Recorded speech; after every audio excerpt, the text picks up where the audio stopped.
Assalamu alaikum, hello and welcome to my show Connecting with Saima Parwaz. I hope all of you are doing great and waiting to see my today's guest.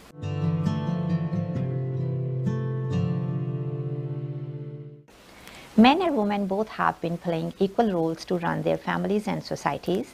Men are considered bread earners and women are homemakers. We are noticing today's women are doing so many roles. They are top lawyers, CEOs, accountants, doctors, politicians. As most of us know, International Women's Day we celebrate every year on 8th of March.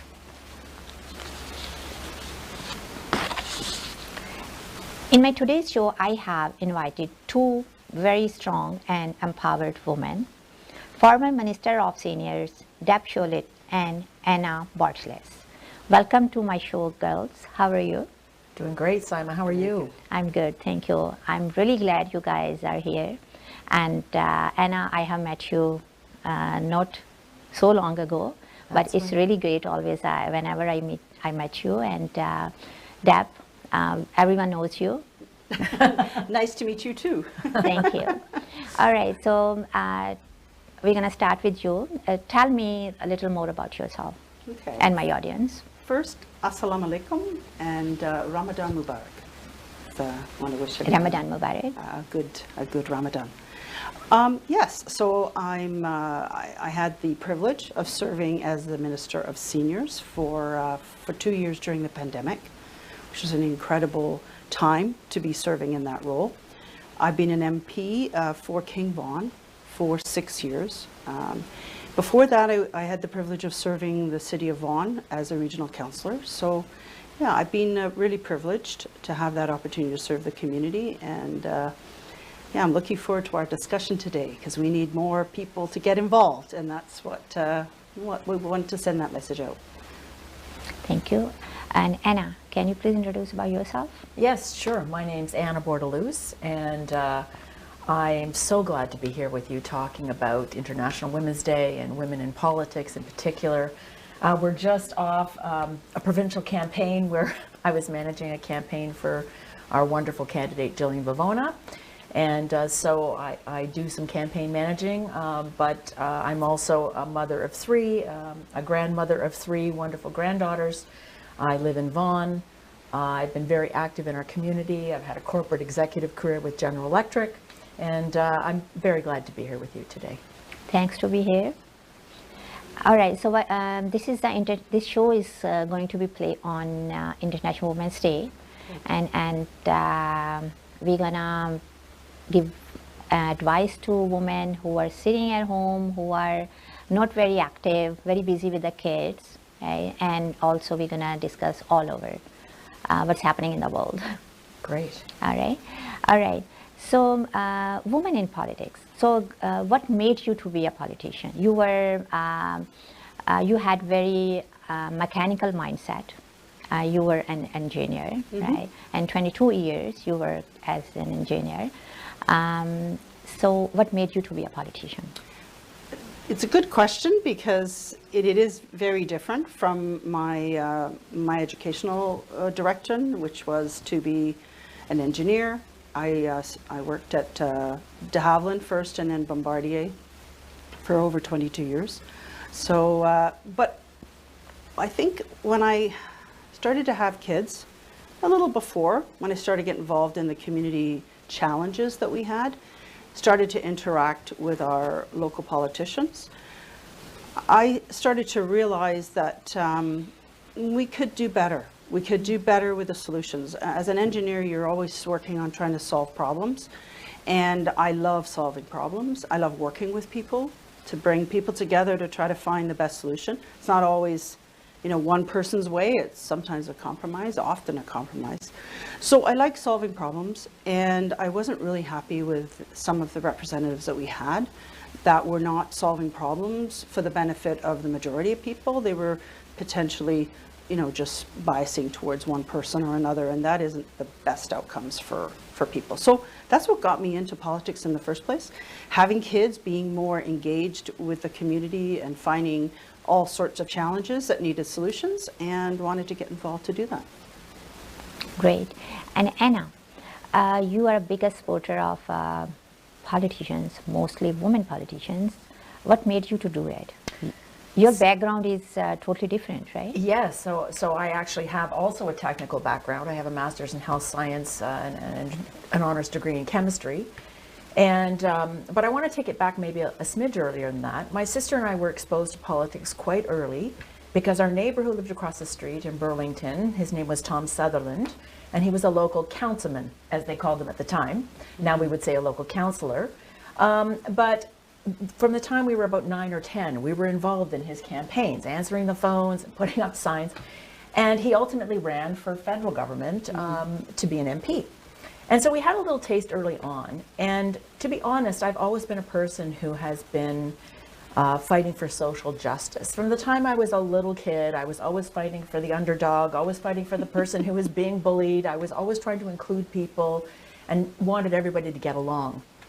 And so, you know, fast forward into my career, I picked a career in health and safety and environmental protection where I was really felt that I was making a contribution to help people be healthy and safe at work, and also to protect the natural environment that we all live in. So I picked a career that was really a helping career, okay, even though it was a technical career as well. And fast forward to the year 2000, my good friend Helena Jasic, who is currently an MP in the federal government as well, she and I did our masters together. And at that point, she was the medical officer of health in York Region when the Walkerton disaster happened. And I don't know if you're familiar with that, but thousands of people got sick from drinking tainted tap water in Walkerton. And as a medical officer of health, we were actually at her birthday party, her 50th birthday party, and she said, someone should do something about it. And we said, okay, Helena, you're going to get into politics. And a bunch of us decided, she said, well, I'll only do it if you help me. And so that started us on this. Now it's been a 24-year journey for me. But we started trying to get her nominated in the party. She ultimately was nominated in Oak Ridges. She ran in 2003. We lost by a hair. She won in 2007, 2011, 2014. And then, of course, I met and worked with Deb in 2015. So it has been a 24-year journey. And part of my personal mission is to get great people elected. And in particular, until we're at gender parity, great women elected. So Deb, when you started your political career, how did you start it? Like, what was the, and if other people, this, why I'm asking this, the other women or other people who wants to be a politician, what is the pathway? Okay, that's a really good question, because it's not always the same path for everybody, but for me, it started with being involved with a group of people who had a cause in the community to try to stop a road.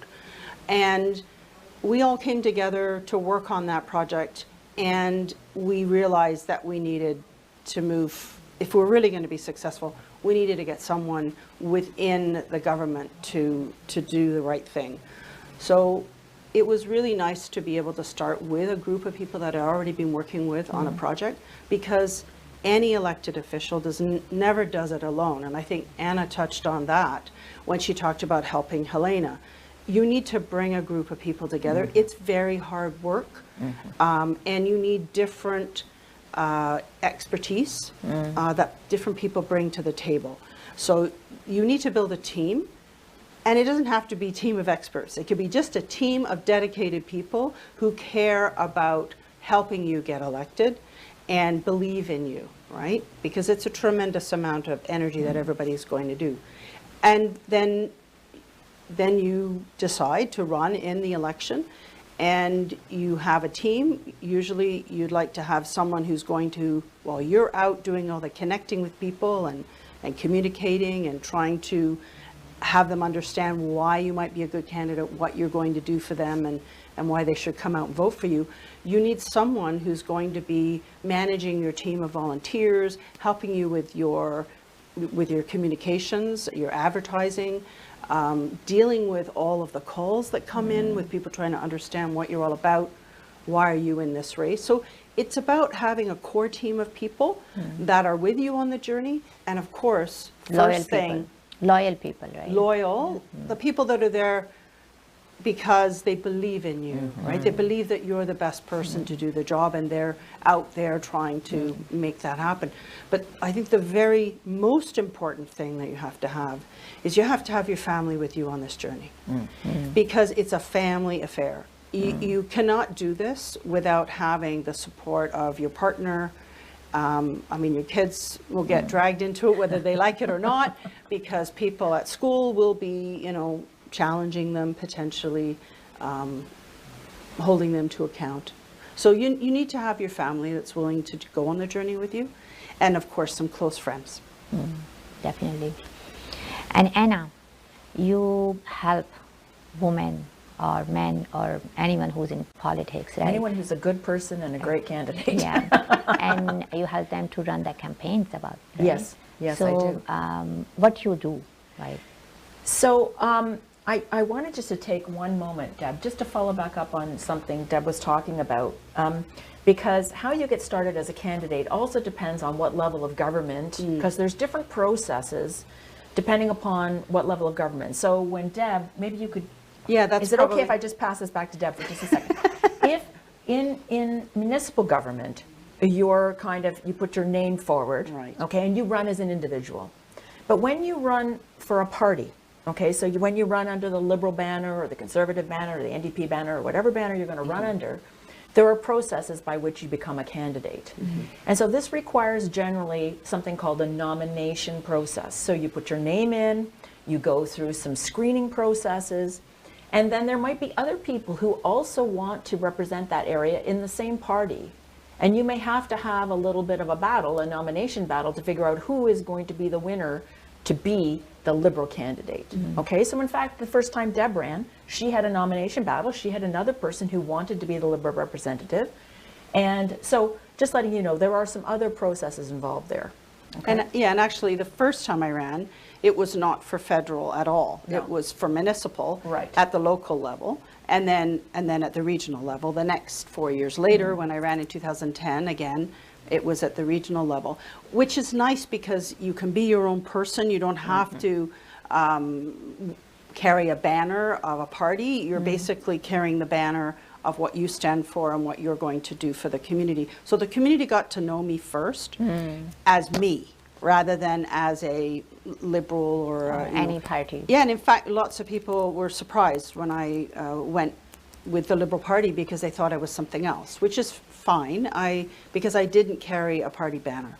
However, I've always been value-based Liberal, because I believe in what their mission is, which is to try to balance the capitalist process with the needs of the people, to support that. There needs, to me, government needs to be a balance. Otherwise, there's a tendency for businesses to want to exploit, resources and people. So government is there to be a balance, and I think that's why you need the right people to be able to be representatives, because they need to hold that balance. They need to have not hurting business, but not hurting the people that business should be supporting, right? The workers and ultimately the customers, right? So it's that balance, and that's what government's all about. That's right. And so in terms of how the processes of how you actually get a candidate elected, that's part of the job that I do, which is really trying to develop a team around a candidate. And the candidate's doing a lot of that. Deb did a lot of that. Jillian's done a lot of that, where they're developing a group of people that support them, around them. But there also is a party process. There's a thing called a riding association. And these are people who, in the Liberal case, these are people who believe in Liberal values, and they get together regularly to figure out how they're going to get a candidate like Deb or like Jillian elected. And so part of my role, as in a campaign management role, is to gather up the people, make sure that we have some money to run a campaign, and then we're organizing people to get out and reach out to the voters. And we do that by lots of different ways. People will have seen that people come to your door and they knock on your door and they ask you and they hand you information. We engage people on social media, we engage people with advertising, we engage people with phone calls. There's lots of different ways. we have lawn signs, etc. And so the campaign management role is to try to make sure all of that is happening at the same time. But there's lots of other roles. So people can have so if people are looking for a way to get involved in politics, they could start by just getting involved in their local association of liberals or conservatives or wherever their flavor was. Or volunteers. Or Yeah, as Absolutely. volunteers. And so they can put up their hand and say, hey, listen, I'd like to be involved in policy and thinking about the different ideas that we could put forward to solve a problem. I'd like to be involved in volunteers or holding events where people can get together and talk about ideas. why do we need more women in politics? Oh, that's a great question. So I think I touched on it earlier that you want people that can come together and solve problems. That's what you're trying to do. And if we have 50% women, 50% men in our communities, then you want to make sure that the solutions that you're going to come up with are going to be good for the majority of people. And women and men see things often differently. They have different issues that they're dealing with often. So you want to have those voices at the table when you're trying to solve a problem and bring forward policy and programs that are going to support the majority of people. You can't do that if you haven't got those voices at the table. And it isn't just about men and women, it's about diversity of experiences as well that comes with different cultures and different life experiences. So that's why it's really important to have a diversity of voices at the table when decisions are being made and when you're trying to craft a solution. And as we can see, and today's women are very strong, right? They are doing everything. They are doing multiple things. They are taking care of their families, their kids. They are CEOs of the big companies, doctors, engineers. But still, their basic values they're still there. They are still taking care of their families, right? Okay, so one advice for the women who are sitting home and they are still in their what should I use? Their kids are still young and they are taking care of them. They're still at home. So one advice, if they want to earn something. Okay. You know, I would just say that we need good people, men and women, in politics. People say to me, well, Anna, why do you spend so much time in politics? And my response to them is that political life and politics affects every area of our life. And people say, well, politicians are all the same. I assure you, they are not. And political parties are all the same. I assure you, they are not. And if you think about municipal government, we're talking about things like the water running. This, you know, it takes care of your sewers. It takes care of your regional roads. It takes care of your police, your fire, your libraries, your parks, your community centers. That's just at the municipal level. And there's lots more they do too. At the provincial level, we're talking about healthcare and education and long-term care and environmental protection and all of the employment standards. At the federal government, we're talking about the nature of our very country in the world. We're talking about banking and transportation and security issues, climate, and also the framework for healthcare and the division of that throughout our country. So politics affects every area of our life. And so I think what I want to do is to encourage women, because we're talking about women today, to get involved. And whether that means that you're just getting involved in your community in a local ratepayers association, you're getting involved in an environmental organization, your kid's school, the school board, at any level of government, put your toe in, because this matters. People think it doesn't matter. All of these things that affect our lives on a day-to-day basis are happening because of political decisions that are being made with or without you. And so put your toe in, be part of the solution, be part of, as Deb says, the problem solving. Get your voice heard. And the only way you get your voice heard is by being at the table. And so I just want to invite women because we're talking to women today, but I also want to invite good men who are listening today too, that we need you, because we need to get some of these problems solved, and we need good people to do it. I couldn't say it better myself. You know, it really, it's an inspiring thing. I know people are overwhelmed. There's so much on their plates today, especially when they have young kids that they're trying to get through, you know, school and through the process. But it's a very fulfilling experience to take part in community building in whatever level or process you find invigorating. For you, it's getting involved in media, right? And getting messages out, communicating with people through the media. For me, it was in politics. First, it was solving problems in the engineering field, but now it's being in the political role. Others, it's in an advocacy role. They get involved in an organization that is promoting something that they have a passion for. And you don't have to do it, you know, you don't have to leave the kids behind. I mean, I was doing advocacy to stop a road and you know, try to build better communities. My kids were involved. They came and they held placards. They, you know, they came and they planted trees and they did trail improvements. So kids can get involved. You don't have to leave the kids behind. And it's a learning experience for them too, right? So it can be very rewarding and a lot of fun. And I think it makes you feel really good about yourself. It's the sense of participation, and I think that's a very rewarding thing that women can do if they're trying to figure out how to get involved. But not every person can be a politician, right? Oh, we correct. need a lots of time Absolutely. for this career, right? Yes, although I think you'd be surprised that people come to politics from all kinds of backgrounds. But I think you have to care about people. You have to kind of love people. You have to be curious about people. Feel good, right? Yes. So you have to be, you know, when you go to a door and you talk to a person, you legitimately want to engage, eyes, heart, trying to figure out what matters to that person, trying to figure out how you could be a problem solver for that person. And so I think that if you have those kinds of things, you can be a politician. But it's hard work, but there's a role for everybody. Yeah. Not everybody's going to be the front person.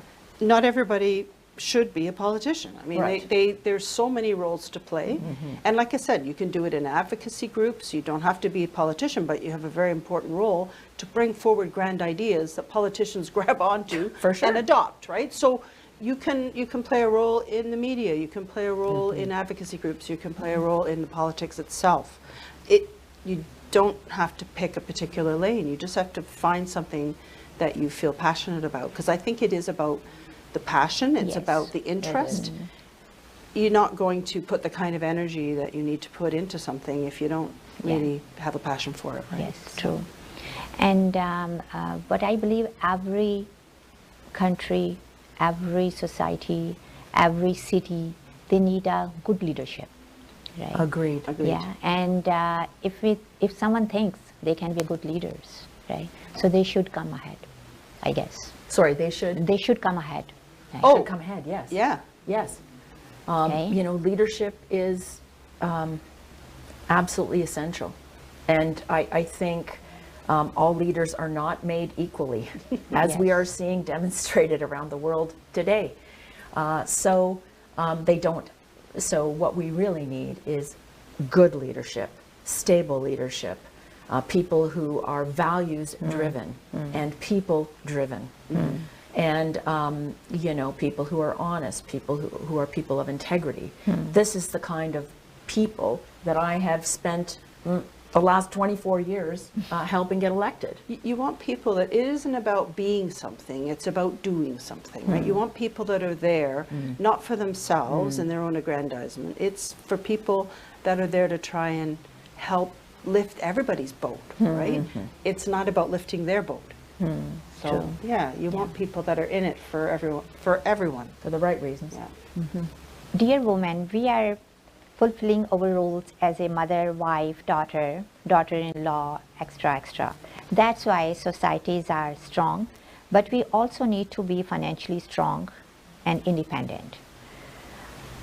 This is only possible if we have a good education, good career, we have a dream and a courage. What do you guys say?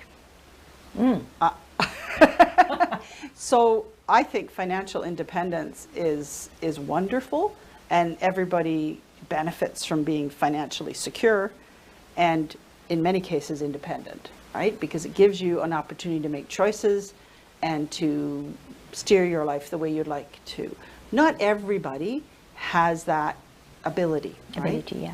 Because even if they have a good job or even a good education and a good job, they may still, it's still difficult, extremely difficult to rent or buy a house. That's a huge component, and often that takes two or more, two for sure, to be able to afford living in Toronto. So financial independence is a goal, but it may be very difficult to get to in today's environment.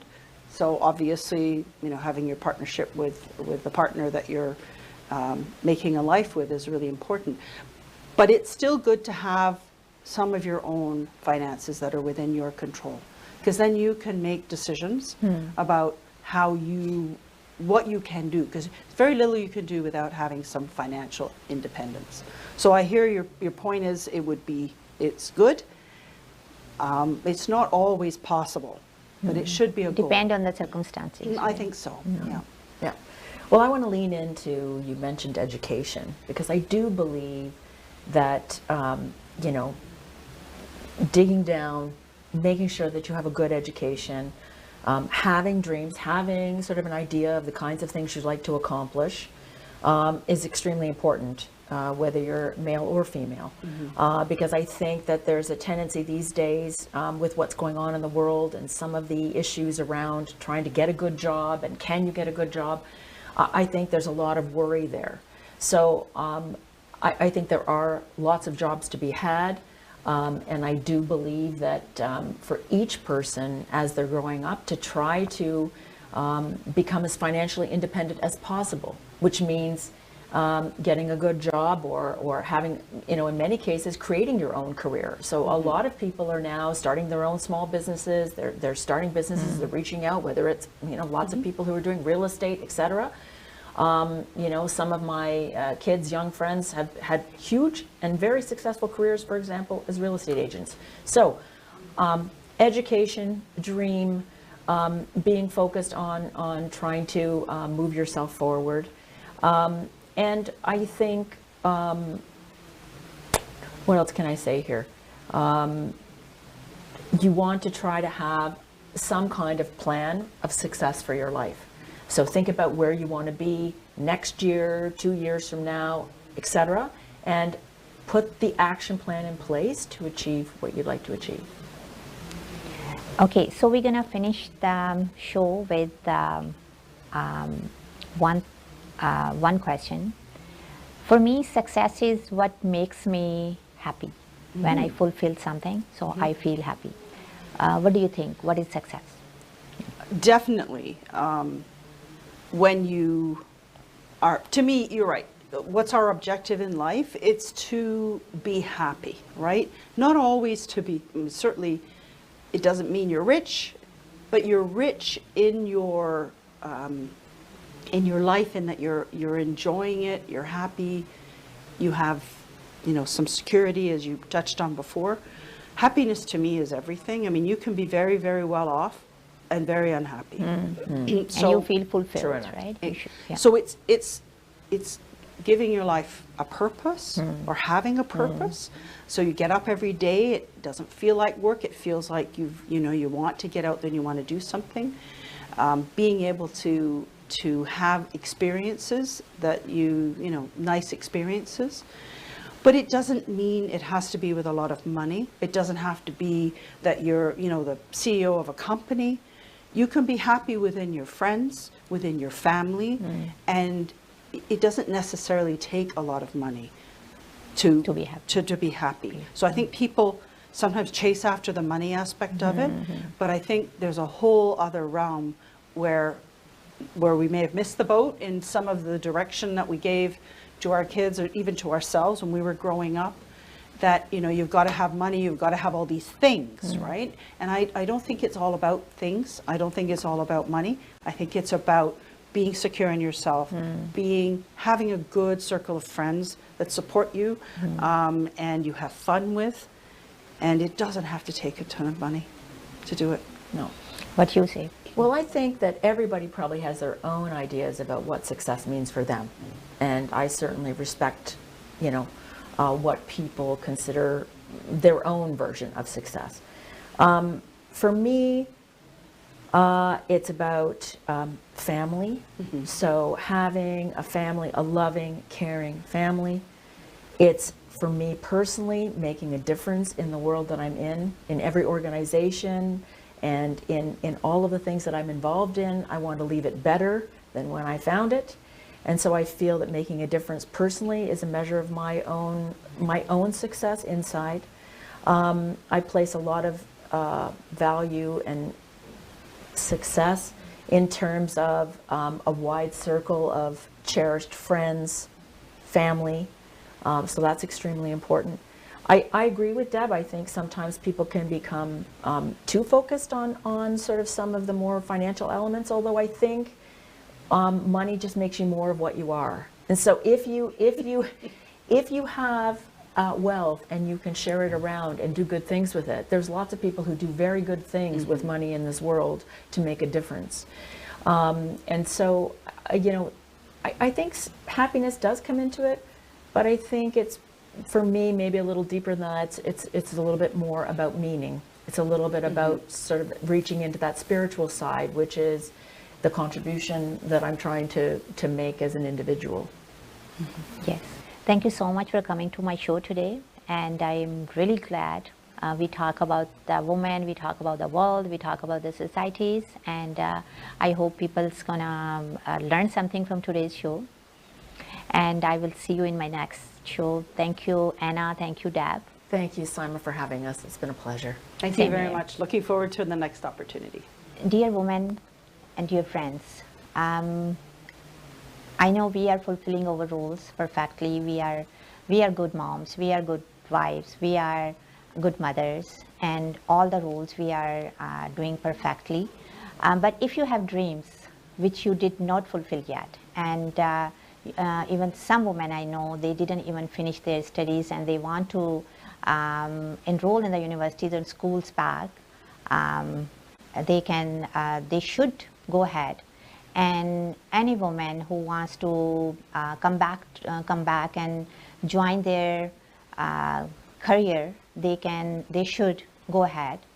And if any woman who wants to be a politician and they have their dream to be a politician, they can connect with us, they can connect with Anna.